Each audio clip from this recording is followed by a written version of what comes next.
All right. What were we talking about? So we are back. We took a little break. You're dropping there. Yep. We are back. We happens took a when you little get break. older. We have Gary Byrne here, and we're discussing his time with the Secret Service, his first book, which is The Crisis of Character, about the Clinton White House, and then he has a second book that he has done, The Secrets of the Secret Service, right there, and what we got into the Butler incident and some of the problems the Secret Service has, and now we're going to start talking about your time in the Clinton White House. And this will be part 2 on the Okay. on the So account. so regardless of what I've written in the books, I wouldn't change any of it. I loved it. I loved everything about it. I didn't like being subpoenaed 6 times, but Right. so my unfortunate claim to fame is I was subpoenaed to testify against Bill Clinton as I was protecting him in his impeachment. I was subpoenaed 6 times. The Secret Service did everything they could to keep us from testifying. Obviously, But right. they were playing both sides of the fence. I think I've talked about this with you. Yeah, a little before. bit. Yeah, so they were playing. So the information that Judge Ken Starr wanted could have been given to them by Bill Clinton, first of all, right? If he, Right. had some character. And then the high-ups in the Secret Service that had started protecting Clinton in the beginning and had moved up toward directors, deputy directors, the special agent in charge of the detail, they knew what Starr wanted to know. But the Secret Service wanted to protect their career, so they pushed us forward. They didn't push us forward at first, but what happened was, a woman named Paula Jones in Arkansas was assaulted by Bill Clinton. Right. He pulled his pants down in front of her. And so she's trying to get her lawsuit going. She's down in Arkansas. Bill Clinton's up here in Washington, D.C., being Bill Clinton. So at the time of the Monica Lewinsky thing, there were 5 other women that he was connected with having at the White House, just at the White House. There were 3 of them were employees. That's not why they were hired, but that was also I don't know why they were hired. Maybe there was. So, but anyway, but again, kind of like when I talked about writing the books, I wasn't trying to burn everybody down. When this testifying thing was just off the hook. It was breaking legal ground, and it was breaking law, and doing weird things. So the story breaks. So I'm out of the White. This is the Monica Lewinsky. Yeah. So we're going to get into that, okay. right? This Yeah. is really what gave Rush Limbaugh that whole time really just launched Yeah. Limbaugh Yeah. into mainstream too. And I used to listen to him all the Limbaugh time. loves cigars too. Yeah. By the way. Yes, and I used to listen to him all the time. I used to listen to him in the afternoon, and I listened to G. Gordon Liddy later on in the day. This Oh, was yeah. Yep, driving this out. was I my did too. introduction I love to the politics. G. I love the Yep. G-Man back then. Oh, yeah. I actually Wow, got to meet him absolutely. one time. No, did you really? Yeah, and Yeah. because his old office was in our building. Yeah, And he was not on the assassination team, right? no, apparently not. So I'm away from the White House for like 3 years. The Lewinsky thing has happened 3 years. I'm out at the training center, or 3 years back. I'm out at the training center. I'm on the security detail there, and I am about to be hired as a firearms instructor. Things are looking good. Right. So, And that is a sweet job. too. oh Lord, Where is the training center? in Beltsville, Maryland. Okay. The address, the post office is Beltsville, but it's actually Laurel, Maryland. Right. Okay. It is actually, it's right off the Baltimore-Washington Parkway. Have you ever driven Yeah, it? halfway between DC and Baltimore. Yeah, if you see the signs for the agriculture center, that's That's it. So This is not top secret. no, it's not. No, I mean, they like to control. Yeah. I mean, I won't tell you the address, but you can Right, yeah. you can figure out which one it was. Yeah. Oh, it's not the one where the field with all the cows. It's where all the gunfire's coming from, and with the big fence around it. Oh, that could be it. That's a great clue. Yeah. Yeah, So yeah. right. So anyway, I'm working out at the training center. I'm on the security detail, and one of the agents comes to us one day and says, "Hey, I have a friend whose mother works at Fort Dix, New Jersey, and Fort Dix at that time was the depository for all old, used, or out of service DoD equipment." My dad went to basic there. Okay, yeah. So everything from everything that's not a weapon, every vehicle, refrigerators, everything. So he says, hey, I've talked to her, and if you guys want to go up, because we're on the security detail, we're new. Mm-hmm. We replaced the Secret Service special officers that were not really controlling the training center. But anyway, so we're the uniform division. It's a new job for us. Some of the uniform division officers aren't happy about it because it makes us more look like guards, but whatever. To me, I was like a deer policeman. It was great. Right. So we're out there, and we're gonna drive. I'm driving my lieutenant and my sergeant up to Fort Dix. We get this woman hooks us up. We don't have to wait in line. We drive up. She hands us these pink tags and tells us to walk through all the warehouses, all the field, whatever we want. Put the tag on it. We can come back in a week with a truck, take whatever we want that we've tagged. So we go up there to get ATVs, right? So there's all these ATVs, and they're it's not like there's a salesman there. You either want it or you don't. Right. You find out if it runs when you get it home.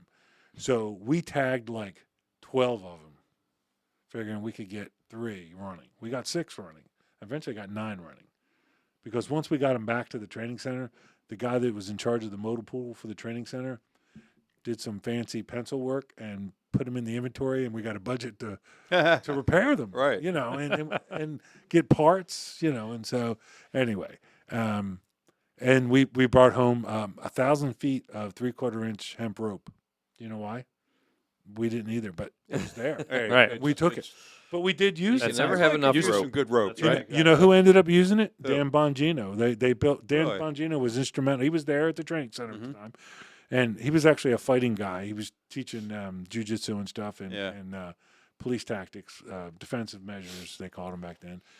But he was also helping them build an obstacle course, and they used some of the rope for the. Oh yeah. Yeah, Oh, we got that's our obstacle course built by the Navy CBs. Oh, okay. Excellent. Yeah. You know what we Top quality. You know what we traded them for? Beer. 2 White House tours. 2 White House tour. That was pretty good. Yeah. It's not bad, right? Yeah. Yeah. Yeah. Although it is pretty sweet to do a White House tour. Yeah, but they brought their own lumber. Ah. Okay. Wow. Yeah. Yeah. Yeah. So anyway, so I'm out there. We go up to Fort Dix. Everything's great. We're on our way back, driving down the Jersey Turnpike. 85 miles an hour in the government G-Rod, tractor trailers all around us. And Matt Fritch, my lieutenant, insists on listening to Howard Stern, who I didn't really like. But Yeah. and Howard Stern breaks the story of Bill Clinton having this affair with Monica Lewinsky. Mm. Well, I'm listening to him explain it, and I'm like, no, this has happened 3 years back, right? And now Matt and Sonny are my supervisors, but they weren't there, and they know a little bit about it, but they weren't there. Like, nobody knew what was exactly going on, Mhm. and nobody knew what we stumbled on, and the stuff that we saw, and Right. so I'm listening to what Howard Stern said, and I'm like, oh my God, we are. Did you like? Yeah. I pulled the car off the side of the road, got out, and threw up. Oh man. Matt gets out. He goes, "What the fuck is wrong with you?" I go, "Dude, we are so fucked." I said, "I'm going to jail." He said, "What, are you insane?" I go, "Dude, this is not good. You don't know what was going on here. Did you hear what he said?" Don't worry about it. So we're on the way home, another hour and a half and getting closer. So I turn the radio off. I go, "Matt, the chief of the uniform division is a friend of yours, Rich Friedman." I said, "You and Rich are friends, right?" He goes, "Yeah." I said, "Do not fuck your friend. You need to call him as soon as we get back to your office and tell him," because, it's all over the news now. Mm. Tell him that I said this is going to blow up in our faces. This is going to blow up. I could see exactly what was going to happen. And it happened almost identical to what I saw in my mind. I'm like, oh, we're going to end up, because there was Monica Lewinsky was telling everybody about her affair with Bill Clinton. Right. And I knew the other stuff that was going on. It could have gone many different ways. Classified information had been left out. That could have gotten, there was all kinds of crap that goes on in the White House. And my job, I was posted outside the Oval Office at the time. The post was called E6. And I was posted outside. And you're like a referee. It's like being a goalie in hockey. When there's nobody around, it's fine. When the president comes to the Oval Office, the president's there, the agents are there, but the uniform division stays there 24/7. and you're in charge of making sure there's no fires. You look. The main job, my job, is to control the classified information and make sure everybody around has a pass supposed to be there. So just to go back, the Oval Office, whether the president is there or not, is always under the protection of the Secret Service. Yes, Okay. 24/7. You don't want somebody slipping in a recording No, device. well, there's a lot of things you don't want them to They slip scan Right, for 'em- yeah. They scan for recording devices and bugs every night for 5 hours. It's good. As soon as the cleaners are done, Yeah. they're in there. You should Right. see it's amazing. And so anyway, The invisible Wow. battle space. oh, you should see what they do. Yeah. So I'm like, Matt, this, don't screw your buddy. So, he's kind of pissed at me because I'm making such a big deal about it. And he yells at me, goes, go work out again. So I do. I go work out. Right. So I go over and I So I handle stress. I swim 500 meters and I change and I go home. Now, in the meantime, my wife knows what I do, right?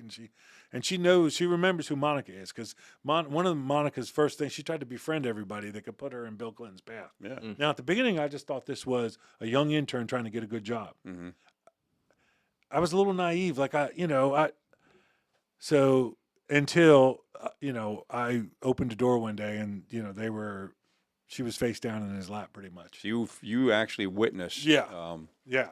The But see, nobody ever very personal relationship that they The had developed. indiscretion. Nobody ever knew about it because I never told anybody. But then it happened to my coworker, Mhm. and then that's how it. One of the things that blew up. So the So start. did you learn to knock? Or? Oh no, I did knock. But this is the way it works. So you were in the military, right? Yep. How do you enter an office? And then you open the Then you door, go. right? Right. Yeah. Right. It's the same thing for us, and you can't like when I'm not. So when this happened, I said, Mr. President, you have a phone call. That's why I was bothering him because I went into the Oval. There was the White House switchboard. If they can't get him, they ring our post. Hey, it says he's in the Oval. He's not picking up. Right. It's the ambassador from Yeah. Jabip. And It's an important call. yeah, no, they always are, right? Yeah, They always are. right. So you knock on the door, and I open up the Oval, and he's not there. So I walk in and go open up the door that goes into the hallway. That there's a bathroom, and then the study to the left, and then the dining room is in the back. And then at this time, on the other side of the dining room, on the other side of a door, is George Stephanopoulos' office, which is usually whatever. So I said, Mr. President, it's Officer Byrne. Are you here? And no response. So now, You're getting real fucking worried. choking. He's dying. Yeah. What, Right. This is Yeah, a problem. your head will roll if No, something's right. wrong, No, so you got to have- find him. That's Yeah. you're right. Who's Now, got eyes on? Yeah, the agent's not following me. He stayed outside, and so I opened up the door, and so There they are. right. So I closed the door. Great relationship they developed. Yeah, I closed the door, and I said, "Sir, you have a phone call." He said, "Okay, I got it." And that was it. I went outside, and I said to the agent, You knew Okay, she- I got it. I said, I knew you knew she was in there. You didn't tell me because I had just pushed my buddy off, and he didn't tell me that she was there. Mm. And now later on, when I talked to my buddy, he goes, "She wasn't. I don't know." He goes, "I don't know how she got in there." He goes, "I didn't see her."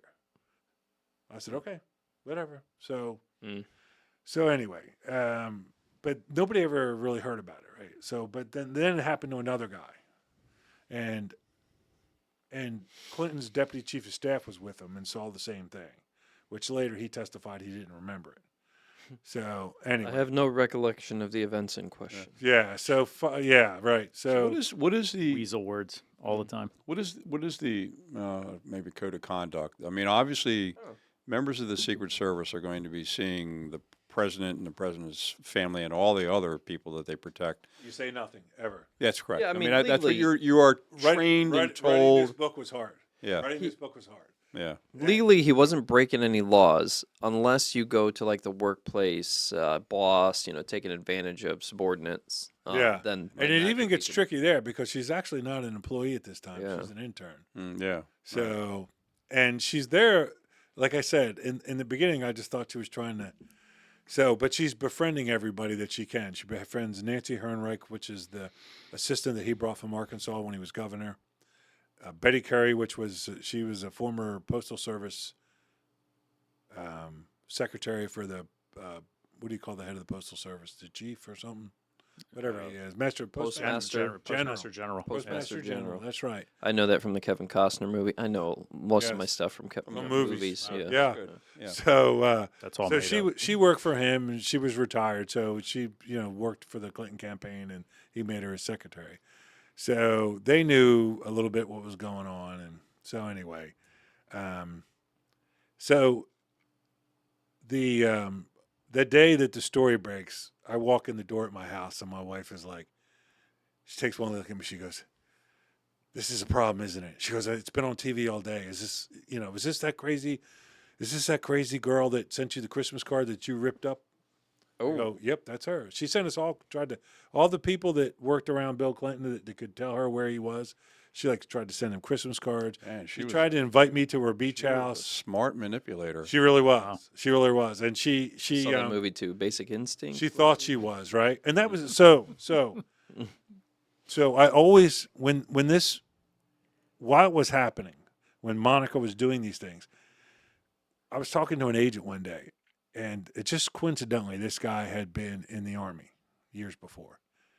And we were talking we were talking about it and talking about and he said, "Well, you should see what happens on the road, because I don't go on all the trips, but I go on some of them.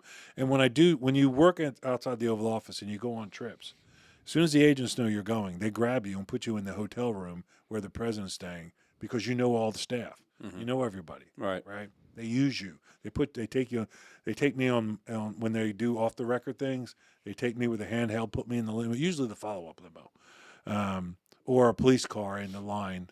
That if they stop somewhere off the record, I can get out with a handheld and help them secure people and stuff. And so anyway, Handheld radio. handheld metal detector. Desert. Oh, metal detector. detector. Yeah. Gotcha. Wand. Yeah, the wands. Yeah. So all this crazy stuff's happening, and so when I was talking about when I get home, right, and my wife says, "There's something else." I go, "What?" She goes, "The chief called." I go, "The chief of what?" She goes, "The chief of the uniform division." I go, "That's not good." She goes, "This is a big deal.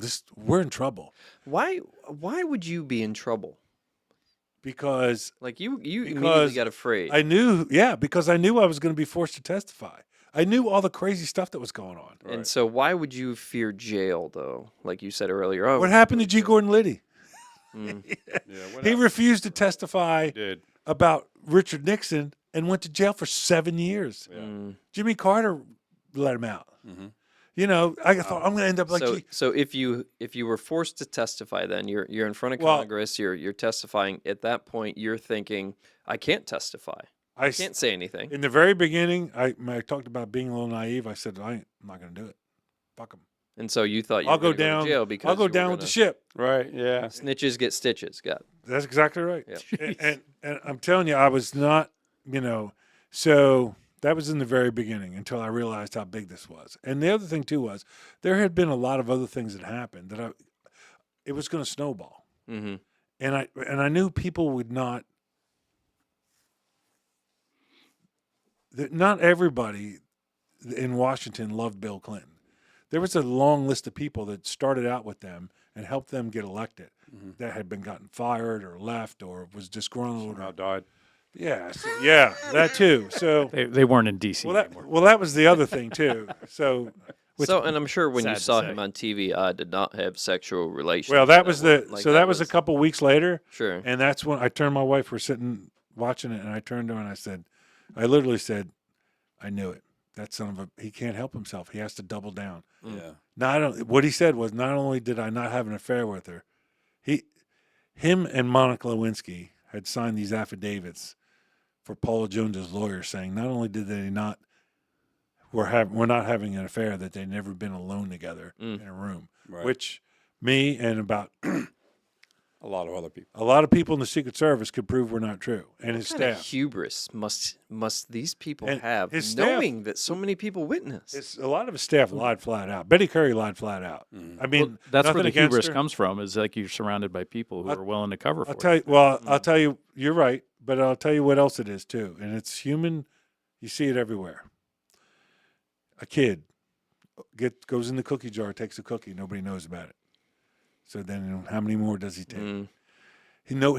Bill Clinton has never been held accountable for his behavior. Right. And I'm going to tell you a little secret that most of you probably don't know, but I know is true, and it's out there in little places.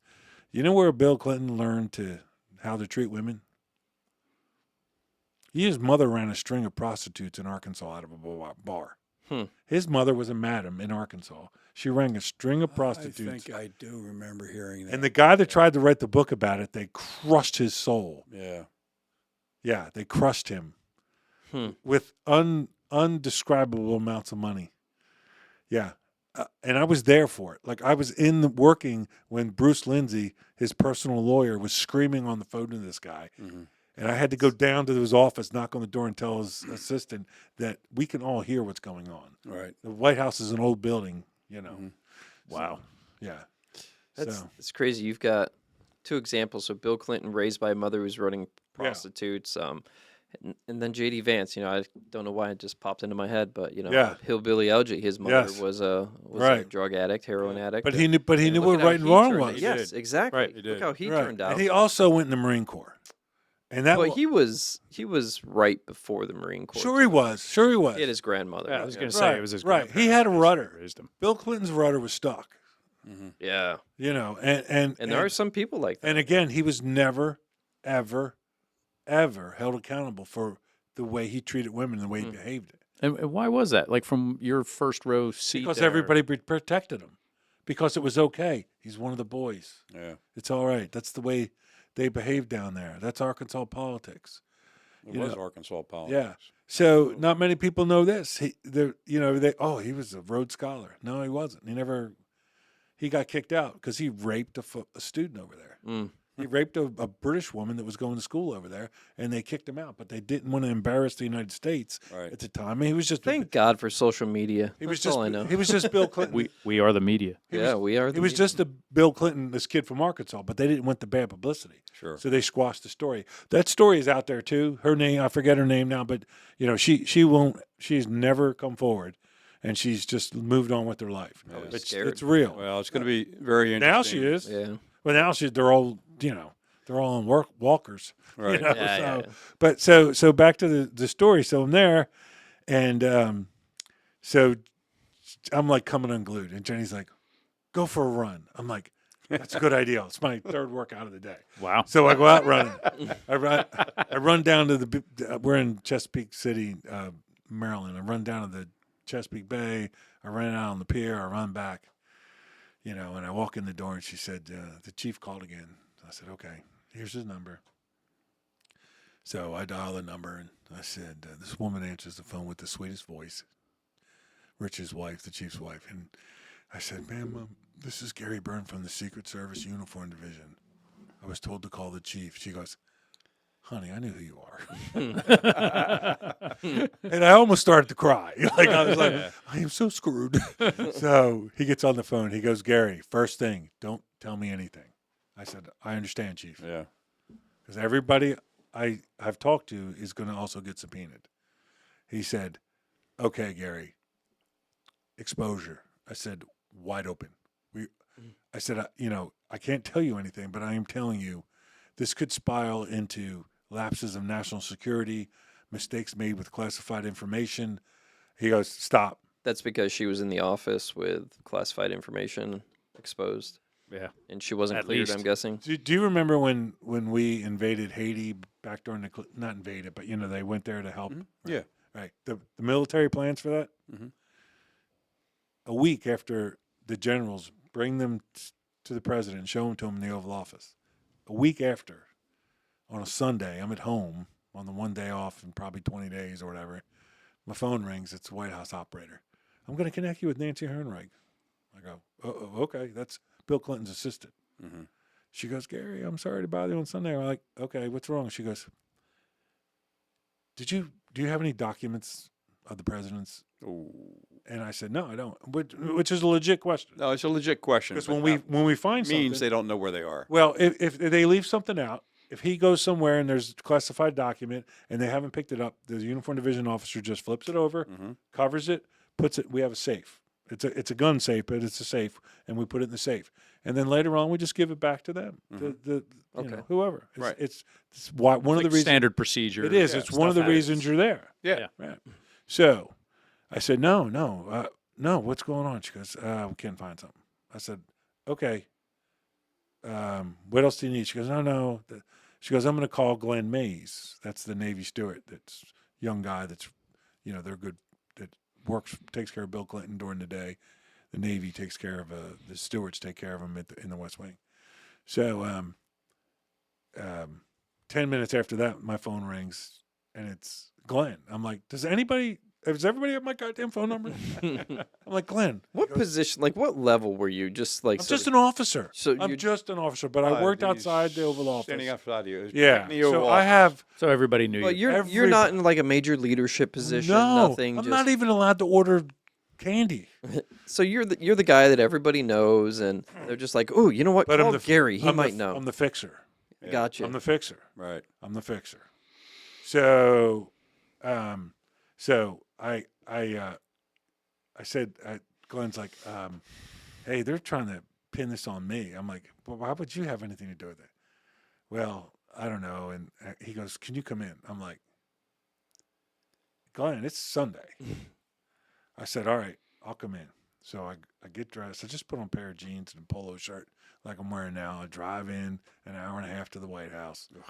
I get in there, and one of my coworkers is standing at the post. He goes, "What the hell are you doing here?" I go, "Don't ask." And he's like, "Is this about those documents?" I'm like, "Sounds like it." So I go in there, and I'm like, "Glenn, what do you remember that day?" He goes, "I don't remember any of that. It's one day after the other." He goes, "I remember when they were here." And so I'm looking around, and I'm like, "Glenn, did you toss the cushions?" And he's like, "There's no way it'll be in there." He goes, "They clean this place every night."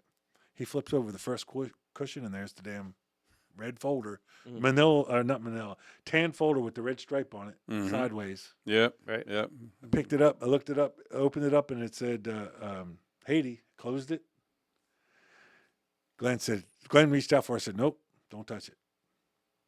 I'll take care of it." I took it. I walked out to my coworker. I said, "Put it in the gun safe." He's like, "No, I don't want anything to do with this." I go, "No, just put it in the safe right now, and then we're good. It's secured." Puts it in the safe. I pick up the phone. I call the White House operator. I said, "Hey, this is Gary Byrne. Earlier today, White House operator 14 called me at my house. I'm now in the West Wing. Could I get operator 14? And she said, "It's me, Gary." And I said, "Could you connect me to Nancy Hernreich?" "Yes, I can." Phone rings. Nancy gets on there. I said, "It's Gary. I'm standing outside the Oval Office. Problem solved. When you come in the morning, it's in the gun safe." She's like, "You drove all the way in." I go, "Yeah, that's why I'm me." I said something funny like that, Right.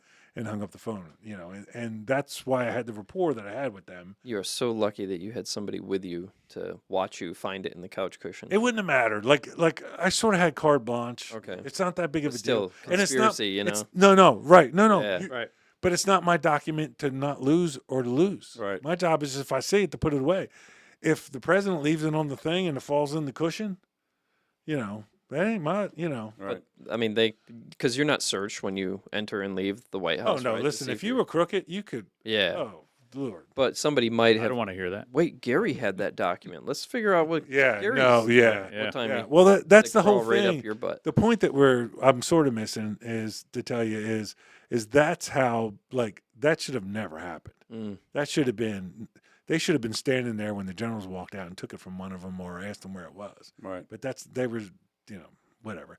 So those are the Careless. things that I told the chief. Well, I didn't tell him that story, but so anyway, the chief says, "Okay, I'm going to tell you just like I've talked to the others. Life is going to change." He said, "Put on a suit tomorrow. Don't come to the training center." He said, "Don't come to work at the training center." He said, "You're off duty for now. You report to the legal counsel's office. Drive from your house to the training center, get one of the Suburbans, Tahoes, drive it down to the headquarters, and it's going to be like this for the near future." I said, "Okay." So I said, "Do I need to get a lawyer?" He said, "We're not sure what's going on yet." He said, "Right now, apparently, the Justice Department is going to give the Secret Service some lawyers to represent us." And I'm like, "Is that legit?" He goes, "No, it's not." He goes, because we're all government employees. You have no confidentiality. I said, Chief, do I need to go get? I can't afford a lawyer. None of us can. He goes, one step at a time. Take a deep breath. He goes, believe me, I'm taking deep breaths every 5 minutes over here. And I said, okay. And then when I hung up the phone, we went out to dinner, and I don't think I said 2 words to Jenny for the whole night. And then, we went to bed, got up the next morning, and I followed his directions. And that went on for months. Wow. And I was given all of us, we were given. So after 2 weeks, there was about 20 of us. And after hearing we were all telling the lawyers that the Justice Department sent down there and the Secret Service lawyers didn't believe it was true. They really didn't. They didn't think that was Bill Clinton. And one of them says it in the very beginning, and my coworkers hammered this woman to death. Like they almost made her cry. My buddy goes, "What are you, naive or stupid?" Well, half of America didn't believe it. They believed him. So Did not have sexual relations with yeah, that woman. and so the problem is some of my coworkers were spilling their guts because they were mad and pissed off and missing a lot of overtime because we couldn't work the overtime because we were doing this, and eventually a little bit of that got changed. One of the inspectors decided that we were taking enough crap after about a month, and they started paying us every Saturday. They back paid us Saturdays and then paid us every Saturday. Yeah. It's better than nothing, right? Right. Yeah. And so anyway, so we meet with the lawyers, and I know right off the bat, I believe that I need to separate myself from my coworkers because I don't want to take them down. I believe that I'm going to end up being the lightning rod for this because of the thing that I told you that happened and some other stuff. And I was privy to other women that he was fooling around with. Right. And so after about 2 weeks, they split us up, and in the little groups, except for me, I'm by myself now. Right. So they're asking me these questions, and this was crazy. So what they're trying to do is they have a schematic they hand me a piece of paper and say, this is a schematic of the West Wing. Show us where all the doors are. This is the people that are supposed to be, because they know this is going to be one of the questions that the Starr investigation eventually wants to ask me if I get in front of the grand jury or get deposed by them. And I'm like, that's not the West Wing.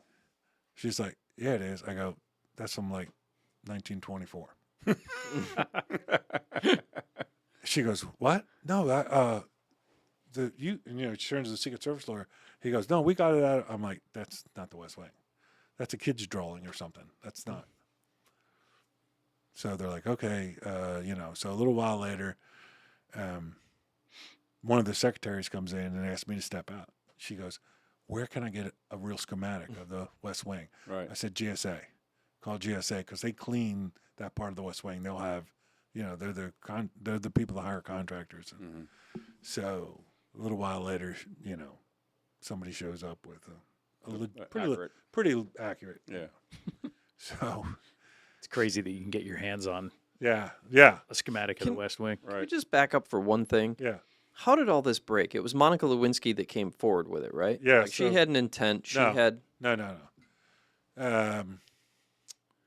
It broke because okay. So, U.S. News and World Report, a reporter gets a tip a year before. He starts investigating it. He has it cold. He brings it into the editors. They get it all framed up in the magazine, and they look at it and read it one more time and said, "We're not publishing this. We're not." So where did he get it from? So Monica Lewinsky was telling everybody, her friends who wanted to listen.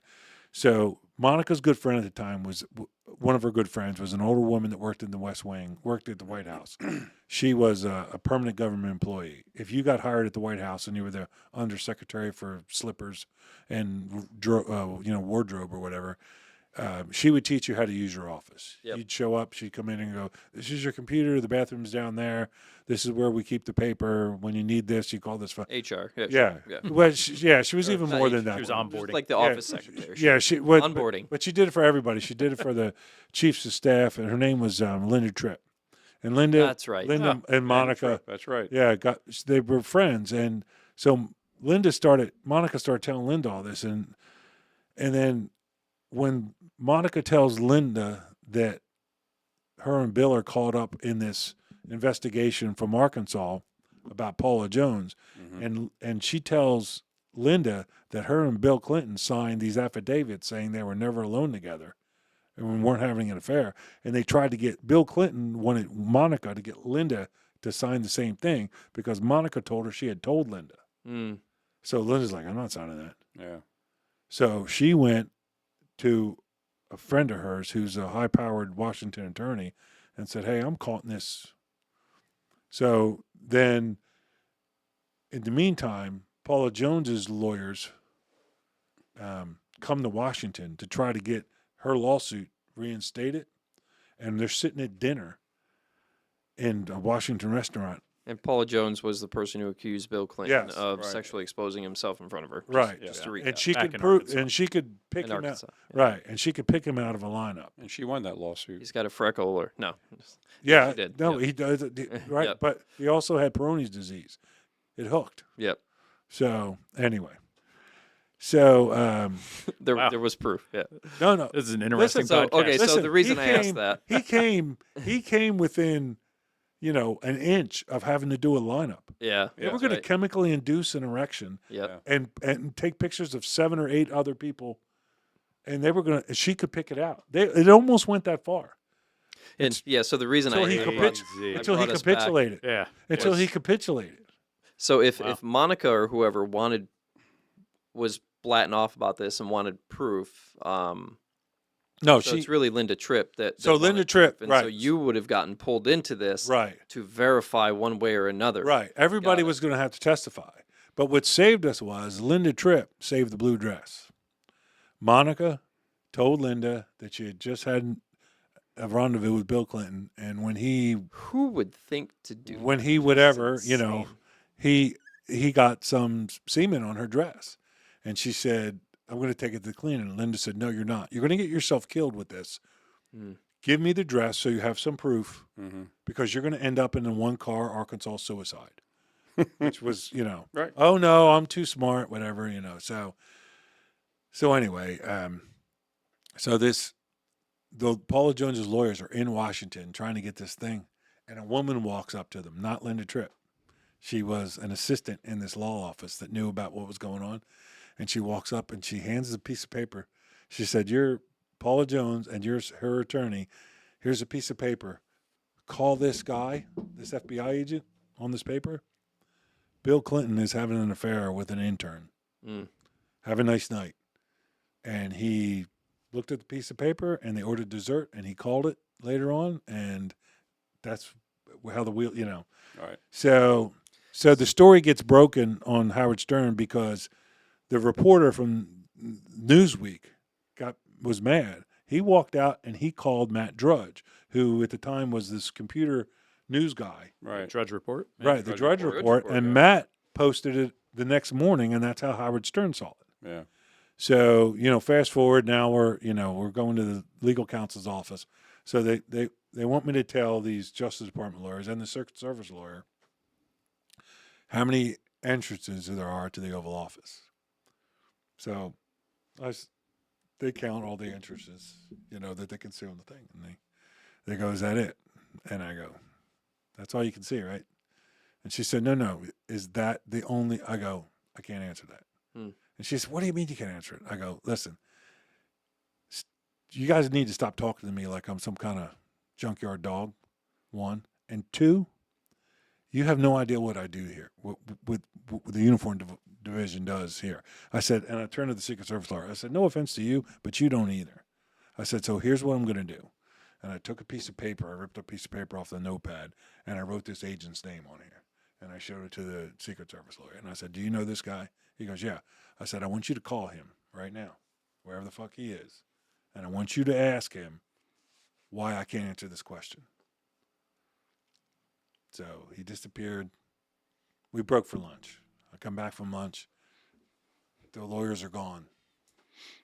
He's like, they'll be back in a couple of minutes. They come back in. He's like, you're done for the day. I'm like, what did he say? We'll meet again tomorrow. Mm-hmm. I said, okay. So come in the next morning, and all the lawyers had to sign documents, and then they took them on a tour and showed them a little bit of what we did there, and let them read there's a manual. We called it the Green Monster. It's in the safe of what our responsibilities are. And when they took a look at that, and they walked them through the different things, they were like, yeah, we had no idea. I'm like, no shit, And and then at one point, like a couple weeks later, so these lawyers, I didn't realize it at the time right away, but they were, everything that we were telling them, this one lawyer, I'm pretty sure it was the woman, was telling the administration immediately that night, because it was just too. So somebody got the bright idea that they could convince the public that Monica Lewinsky was not coming into the West Wing to have an affair with Bill Clinton, that he was coming in to have an affair with either me or another officer named John Musket. Wow. See, Patsy, they were trying to set you up. Would yeah. Monica deny it? She would not, to protect Bill. Right. And everybody else is going to play along. So we're at this point, the uniform division officers and a few of the young agents that are involved, we're not allowed to talk to each other about this, right? We're not supposed to talk to each other. So I come home one night. Jenny said, Brett Chenery's wife called me. I'm like, you don't know them. She goes, no, I know. But Brett Chenery is one of the officers. We work together all the time. He was a West Wing lobby guy. I worked in the Oval Office.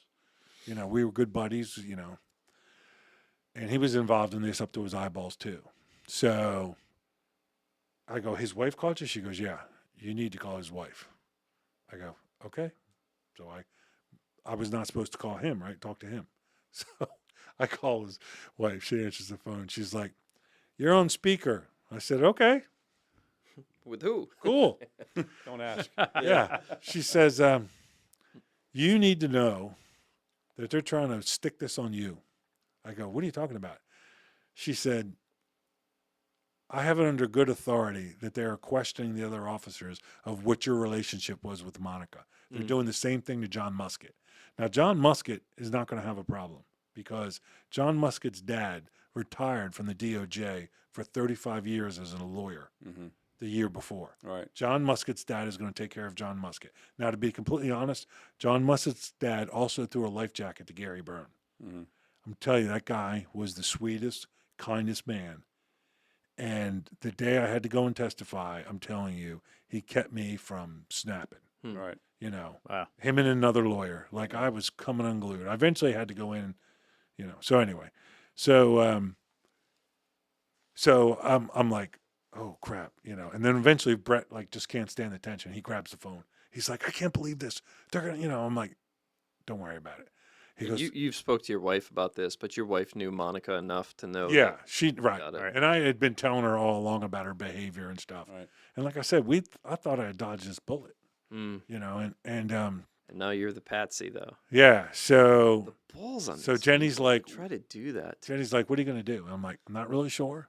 I said, but be prepared for me to come home unemployed because my parents are still alive. You're not going to turn me into a pimp because this piece of crap can't control his behavior. Yeah. Right. Yeah. So Good for you.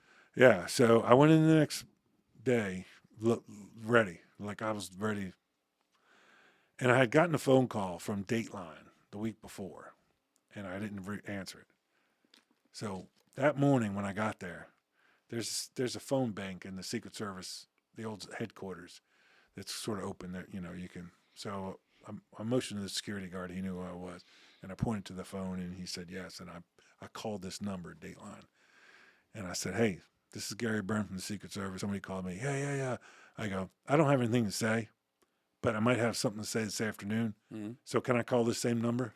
They're like, yeah. And I just hung up the phone. So I was set, right?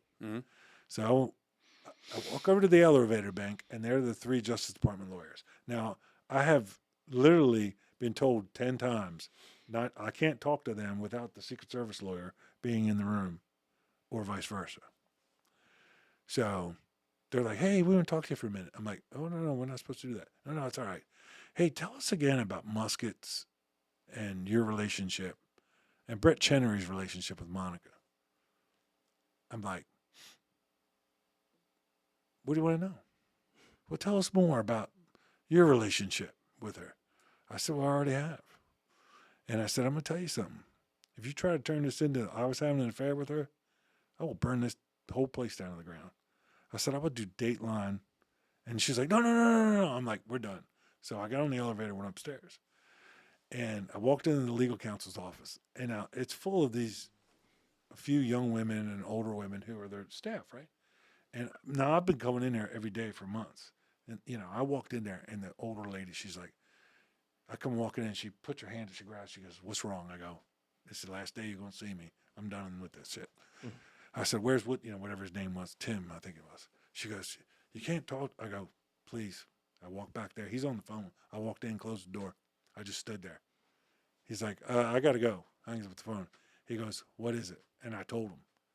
And I said, Tim, when they come in there, I'm going to put my ID on the table, and I'm going to tell you all to take a flying, you know what?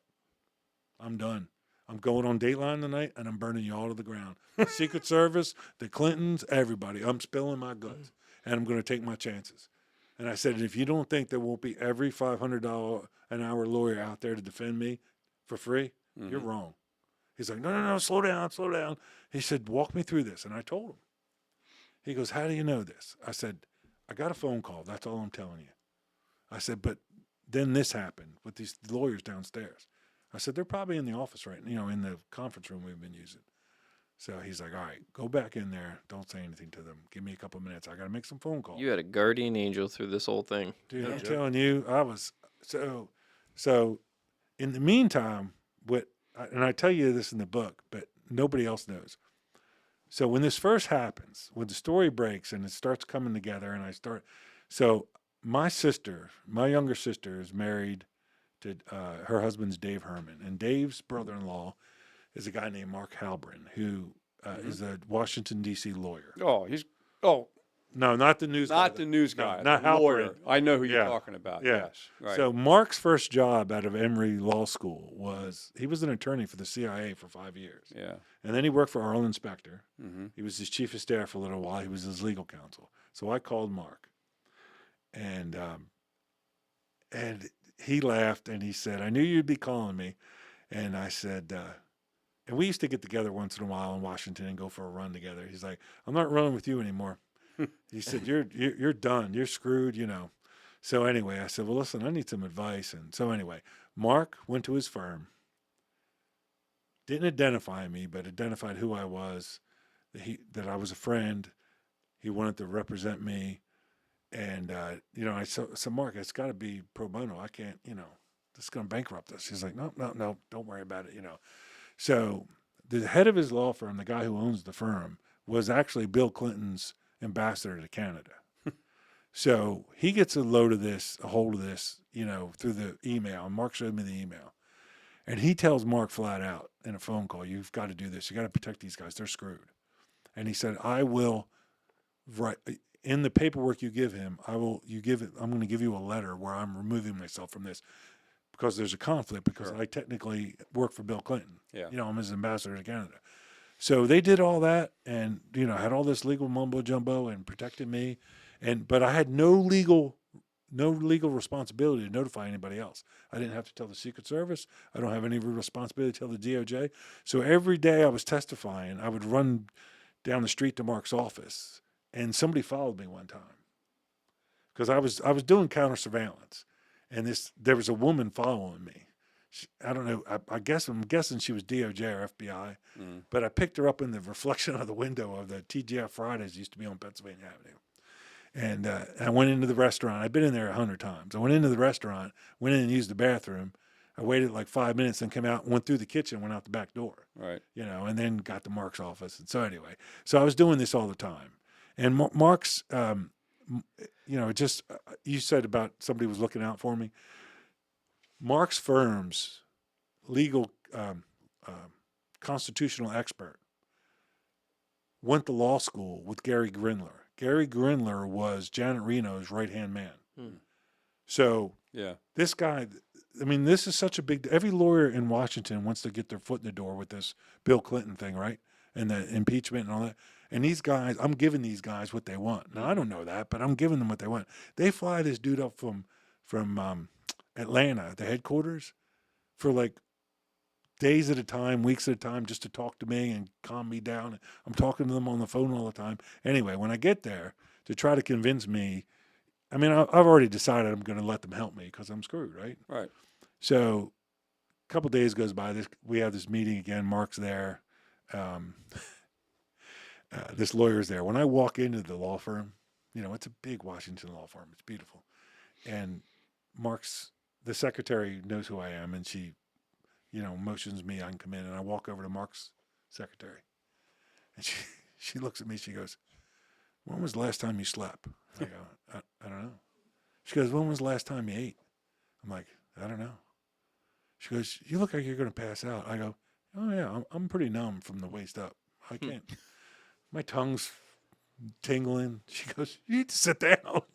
So the advice that these attorneys are giving you, how exposed were you from what they were telling you? Like, how dangerous was this Very for you? exposed. Very exposed. Very dangerous. Yeah. All kinds of constitutional crises.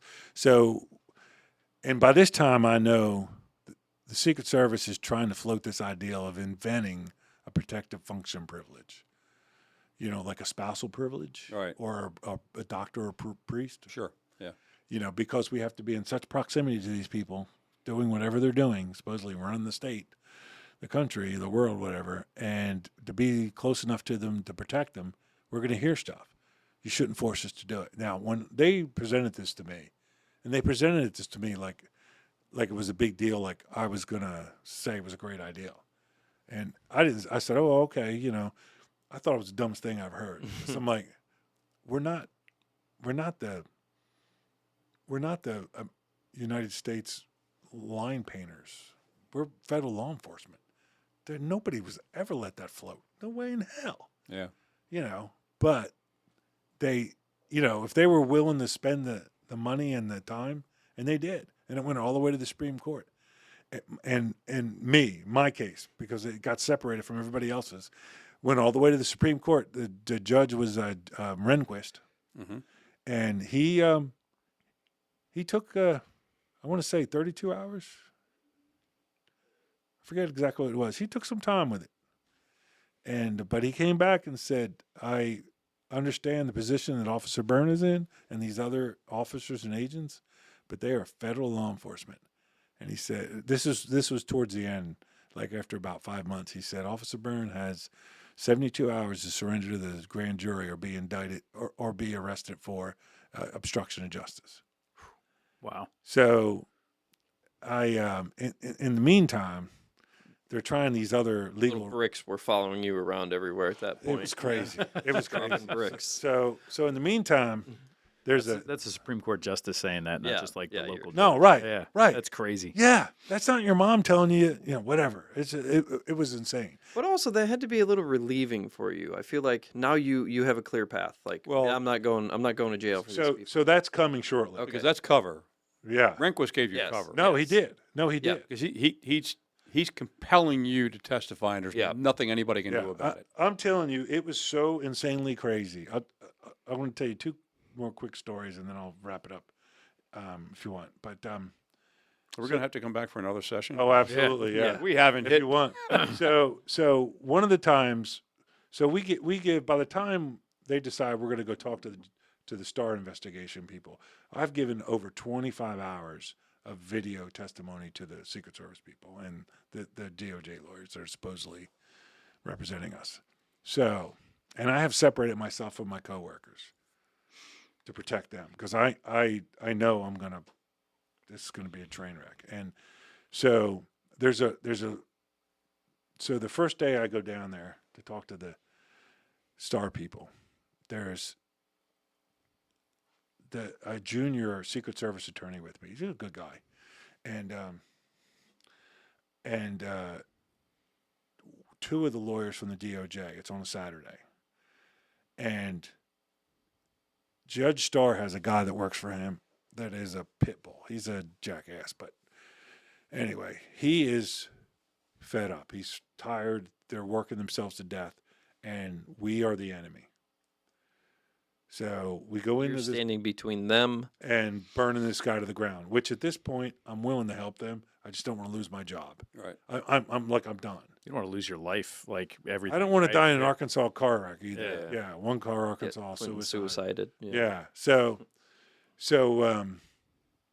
Anyway, so I'll make the so we get to this where this office they're renting, this big building, and all the spaces in there, like conference rooms, are all glass, so you can see everything. You know, they're glass. Everything is glass. And I walk in and there's Judge Starr, and I'm like, oh, I kind of would. I'd like to meet him. Again, my naive. I mean, I realize what he's doing, but he's also a pretty famous conservative judge. He's, he wasn't a bad dude. Yeah. And it wasn't personal, but his pit bull was a little DICK. So anyway, so eventually I have to go in the room. It's an FBI agent, the stenographer, and then two lawyers that are going to ask me questions. And I walk in, and the one thing you have to understand is anytime we're dealing with these people, they disarm us. So I'm walking around Washington, D.C. as a federal police officer with no firearm, and I'm freaked out. Yeah. I have not carried a gun, and so anyway. And I'm in, so I walk in there, and the FBI agent, first thing he does is read my rights. And I look around the room, and they're not in there with me, but I can, if I want to ask them a question, I can say, at the advice of my attorney, I need to seek counsel, and they have to stop and let me go. They can't tell me no. Yep. No matter if I do it 100 times. So they read me my rights, and nobody told me that was going to happen, but I understand why. So they're asking me questions, and I'm dancing around them, and I'm trying not to answer them. I'm also trying not to burn anybody else. There's other women involved with this guy, and I'm trying to do the right thing here. This is about Monica, right, and Bill, and not about Bill and these other people. But they've got a lot of information. Yeah. And what they have is they've got there's two logbooks for the White House. One is on the ground floor of the White House, right at the UD post and agent post, right outside, right next to the elevator. And everybody that comes in there that is not holding a White House pass or is not on everybody that walks in there that's not holding a White House pass, the president's mother, whoever, the officer writes down in there, Bill Clinton's mom, Bill Clinton's dog walker, Hillary Clinton's other Satan member, whatever, everybody. The book is, and it's congressionally mandated. The second one is outside the Oval Office, and that's the one that my post always records. Everybody that goes in the Oval Office doesn't have a pass or is not on the schedule. Right. Or even when the maintenance guy comes in. The maintenance guy that I've known for 10 years comes in to put a light bulb in, I write his name in. I don't need to see his pass because he's wearing it, and I know who he is. So anyway. So you actually stop people? Yes. For you? Yeah, when they're coming in. Yep. Yeah. Now, when they're coming for business during the business hours, they go into the secretary's office. Okay. But if that's closed and they come to my door, and You're going to identify. And if it's during the day and the maintenance guy comes to Betty Curry's door, the secretary's door, and goes in that way, I still record him. So anyway, so at some point, somebody tells the Starr investigation about these logbooks. So they subpoena them. When they hit my name 300 times, I'm the winner, baby. Yeah. That's exactly what they told me. What the Secret Service guy said. He said, Gary, they counted your name on the 300th time. You were the winner. So why are you in and out of there so much? Just because I worked there.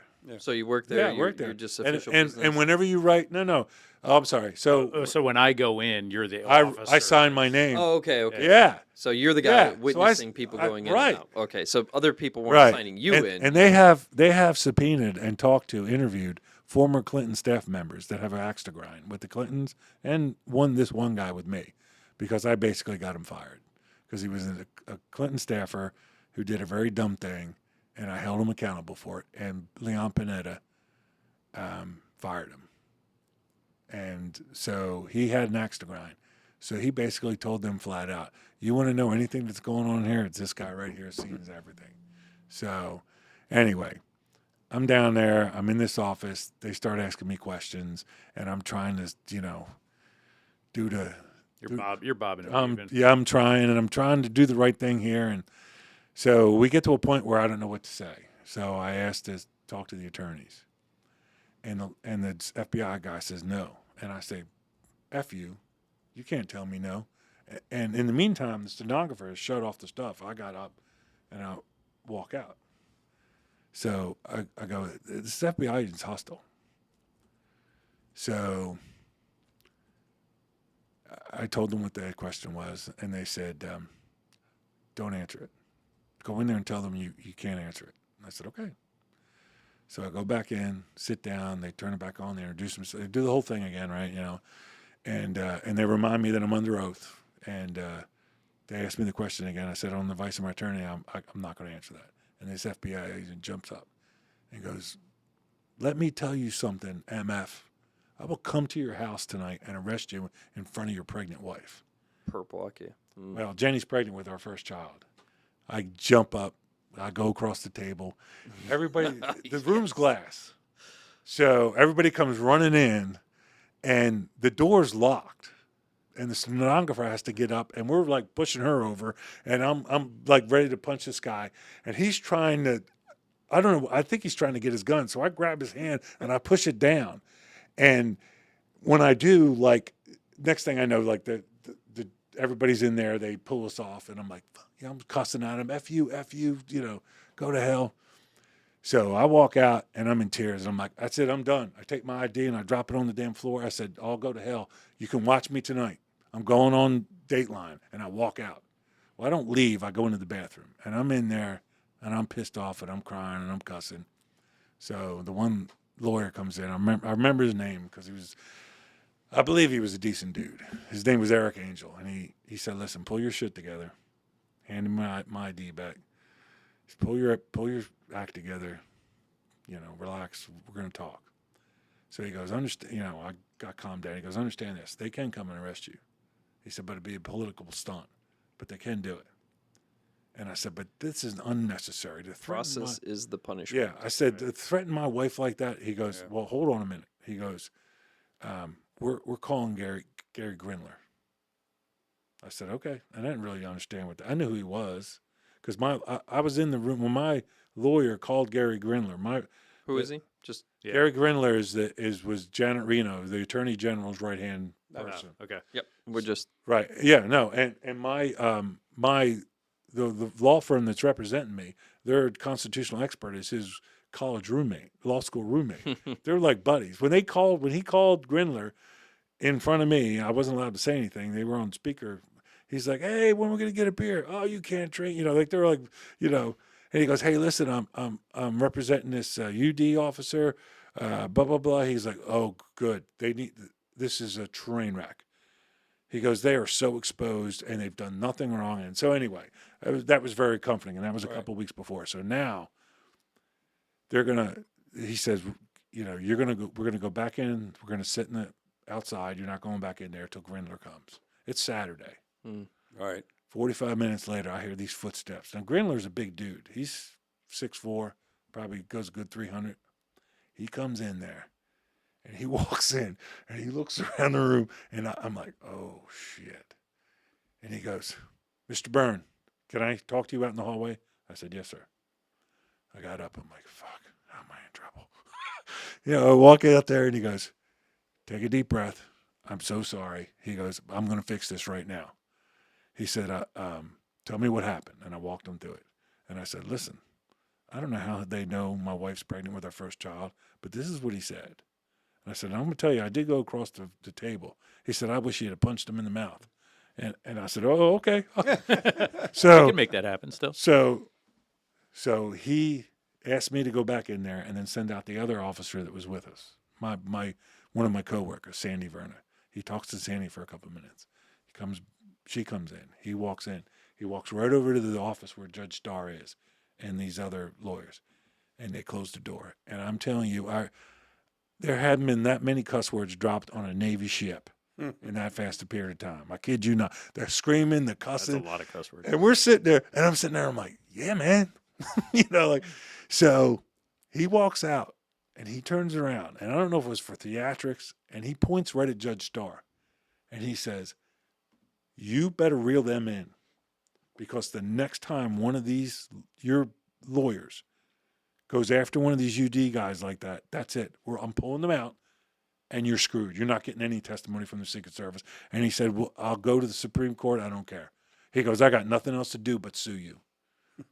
He goes, I'm giving you the money and the rope to try to do this investigation, and I can pull it out.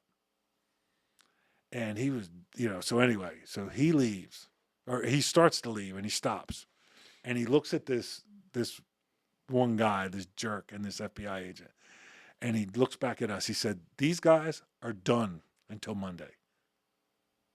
And we all looked at each other, and he held the door open, and we left. And that was it. Yeah. So I had to go back Monday. And Monday, the atmosphere was a little bit different. Mm-hmm. I But can imagine. yeah, They were put in Yeah. place. Yep. yeah, a little bit. But there was a different FBI agent in there. But they were still trying to get me to tell them, which I couldn't at the time, that I had seen Bill Clinton and Monica Lewinsky together. Yes, I had seen, I had destroyed, I had found towels with Bill Clinton's semen on it that the steward had showed me. And so. Right. Why wouldn't you say anything? Like, obviously, you're not a huge fan of the Clintons. You weren't protecting them per se. So why wouldn't you say anything to these investigators at that time? Because you're also protecting the president's image, and he's got protection too. Like there's law. I can't tell them what I saw unless the rest of the legal system says I can. The Secret Service didn't want me to say anything. Mm-hmm. So they were trying to use the law to fight me, all of us, to testify. There was some other damning testimony, but I would tell you the fact that, because at one point, like when the story first broke, and I was, I forget what part of the testimony. It's so confusing sometimes, but at some point I had to tell them about the towels and the tissues and the semen, and the problem with that is when it happened the first time with the towels. So the Navy steward, the Navy mess is downstairs underneath the West Wing next to the sit room, and the towels in there are these nice white towels, and they're cleaned by the sailors down there, and they know what semen looks like. And so the steward was all pissed off. This had not been the first time he had found them or I had found them. And I just threw the tissues out before. And so anyway, it's not like I clean up after his things, but when you see it there, you're like, oh, I guess whatever. Right. And so Amazing that he wouldn't just take care of that himself, Like, again, how is he held accountable? Right. Because there's always leaving somebody. it. There's minions to do that. Yeah. Why So should I ever have to? right. So touch my own soil. So Nelvis, this one particular time, comes out with the towels. He's all pissed off, and all the Navy stewards back then were Filipino, and he's cussing in Filipino. And so anyway, so I said, hold on, Nell. I said, I don't want you to send him down to the mess, because your guy, there's enough rumors running around about this guy. Your guys know what that's going to be, and so I got a plastic bag out of the trash can, and I said, throw him in there. I tied a knot in it, and I put it in my gym bag. And then on the way out, I threw it in the dumpster. Well, 3 years later, I'm thinking, I destroyed evidence. Yeah. That's not what reality Right. is. But, and then I end up having to tell that story.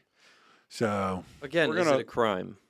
Yeah. Were you destroying evidence? no. No, but it's proof that they were having the affair. Yeah. So Which the is issue. not a crime. It's But infidelity. No, it is when you sign an affidavit. That's the issue, yes, Rob. yeah. The issue is. Yeah. Sure. So I'm just trying to put all this yeah. together Bill Clinton now. is going to have an affair. It's up to Bill Clinton, and people can say, "Well, that's disgusting, and we don't want the president to do that." But he hasn't committed a crime. Right. Right. It was the affidavits that were signed, Yeah. Yep. sworn to. That was the reason for the impeachment. And so Yeah. now you're put in the middle of all this. I'm Yeah. just trying to No, you're right. frame And your also, role. and also by this time, Linda Tripp has gone into the FBI and told them everything because she's not going to jail. And that was the issue with Rehnquist, is that they are federal law enforcement officers. And I think at this point, is this a good point where we can stop? Yes. Yep. And then we're going to come back and then Yeah. we're going to hit. If you can remember, yeah. Episode 3. Yeah. Yeah, we're going to hit some more, because now we want to really get into Hillary, which we Yes. haven't even discussed. No. And then I have some great stories for you. And I have. and then we want to discuss the second book, but I want to have a chance to read this. Yeah, so, sure. Oh, you know what I'm doing all day tomorrow. So I'm gonna say this is probably the time where we can go. Yeah, that's fine. I am so intrigued. Like as you're telling these stories and talking, I'm there with you. I'm This like, is- I'm immersed. Like, in it. but I would tell you, like I said in the beginning, I wouldn't trade any of it. Yeah. All these stories were my introduction to politics in the early '90s. Right. I was in high school at the time, junior high school, and all this is going on. And Well, yeah, just as we're wrapping up, one of the things, like when the story first broke, and one of the arguments Bill Clinton tried to make in the beginning, or his minions did, is oral sex is not sex. Yeah. depends on what the definition of this. No, right. Is.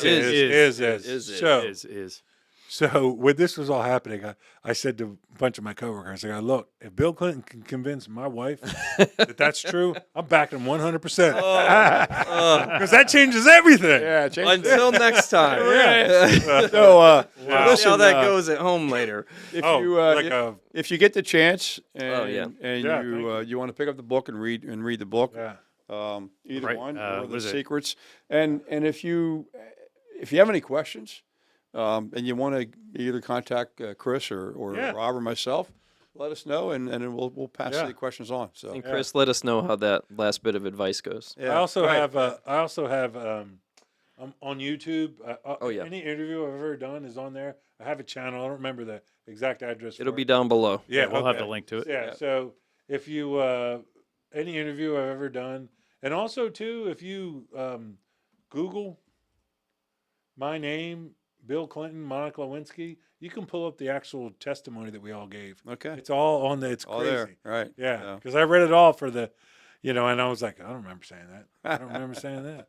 Wow. Anyway. Well, 26 hours under duress. right. Oh, it's crazy. All right. All right, everybody. Well, next time. Thank you. Gary Byrne, Thanks for sticking with us. thank you Yeah. in the first. Thank you. Gary Byrne. Thank you very much. So, Cheers. all right. Yeah, fantastic.